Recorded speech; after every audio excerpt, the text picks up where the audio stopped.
আসসালামু আলাইকুম সবাইকে। আজকে আমি আপনাদের সাথে শেয়ার করব চিকেন ফ্রাই রেসিপি। আর এটা খেতে অনেক মজা। আর চিকেন ফ্রাই কেউ পছন্দ করে না এমন কি কেউ আছে নাকি, বিশেষ করে বাচ্চারা।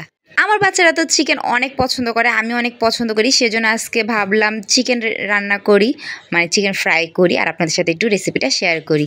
তো আপনারা কে কোথায় কেমন আছেন অবশ্যই কমেন্ট করে জানাবেন। তো আজকে আমি মূল রেসিপিতে চলে যাই। তো আজকে আমি কতগুলো মাংস নিয়েছি, একদম মানে কয়েক টুকরা সলিড টুকরা নিয়েছি আর ৩ টুকরা লেগ পিস নিয়েছি। যেহেতু আমরা ৩ জন, মানে আমি, আমার মেয়ে, আমার ছেলে, আমরা ৩ জনই খাবো। আমার হাজব্যান্ড মুরগি খায় না, তো বাসায়ও নেই। যাই হোক, তো সন্ধ্যা হলেই নাস্তা বানাইতে হবে, মেয়ের মর্জি। তো সবসময় নাস্তা বানাই। তো আজকে ভাবলাম চিকেন ফ্রাই করি আর একটু রেসিপি আপনাদের সাথে শেয়ার করি। তো মাংসটা আমি ভালো করে মশলা দিয়ে মাখিয়ে নিব। তো আমি মশলাগুলো দিয়েছি আদা রসুন বাটা, তারপর হলুদের গুঁড়া, মরিচের গুঁড়া, জিরার গুঁড়া, ধনিয়ার গুঁড়া আর গরম মশলার গুঁড়া, লবণ। তো ঘরে কিন্তু যে মশলাগুলো ছিল সেগুলো দিয়ে কিন্তু আমি সুন্দর করে মাখিয়ে নিছি। আর মাখিয়ে নেওয়ার পরে কিন্তু আমি আধা ঘন্টার জন্য রেখে দিছিলাম, কারণ কিছুক্ষণ রেখে দিলে মশলাটা ভালো করে ঢুকে। তো আমি আধা ঘন্টা রেখে দিছি, আপনারা আধা ঘন্টা চাইলে রাখতে পারেন, তাছাড়া আপনি সাথে সাথে ভেজেও ফেলতে পারেন। তো তারপরে আমি ১ কাপ ময়দা নিয়েছি, আটা নিয়েছি। তো সেটা আমি হালকা করে একটু একটু করে দেখতেই পারতেছেন ভিডিওতে, আমি হয়তো সঠিকভাবে বুঝাইতে পারতেছি না, কিন্তু আপনার ভিডিওটা ভালো করে দেখলেই কিন্তু বুঝতে পারবেন। তো আমি উপর দিয়ে আটা ছিটিয়ে দিছি, আটা ছিটিয়ে আমি সুন্দর করে এগুলাকে মাখায় নিছি। আর আরেকটা বাটিতে আমি সুন্দর করে ওটা উঠায় নিছি।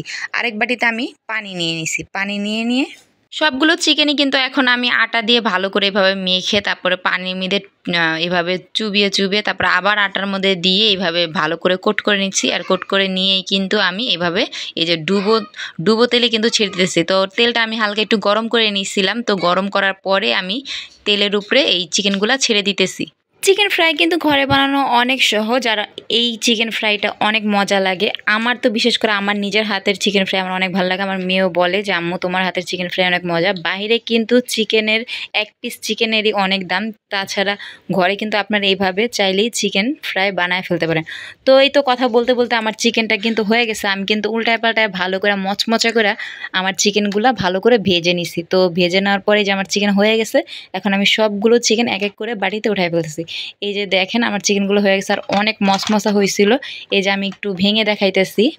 এই যে দেখেন ভেঙে দেখাইতেছি, আমি একটু খেয়েও বলতেছি কেমন হয়েছে। মাশাল্লাহ অনেক মজা হয়েছে কিন্তু, আর গ্রানটা অনেক সুন্দর আসছে আর এত মচমচে হয়েছে, মানে অনেক ভালো হয়েছে মাশাল্লাহ। আমার নিজের হাতের রান্নায় আমার কাছে অনেক ভালো লাগে, আমি নিজেই আমার নিজের প্রশংসা করি। যাক আলহামদুলিল্লাহ, অনেক মজা হয়েছে, খুব ভালো হয়েছে। তো আমি তো আমার ছেলে মেয়ে দুজনকে নিয়েই এই চিকেনটা খাইতেছিলাম, সাথে সসও নিয়ে নিছি। আর সস ছাড়া তো চিকেন একদমই মজা লাগে না। তো এই তো ছিল আজকের আমার ভিডিও। কার কাছে কেমন লেগেছে অবশ্যই কমেন্ট করে জানাবেন। আর সবাই সুস্থ থাকবেন, ভালো থাকবেন। আল্লাহ হাফেজ, ধন্যবাদ।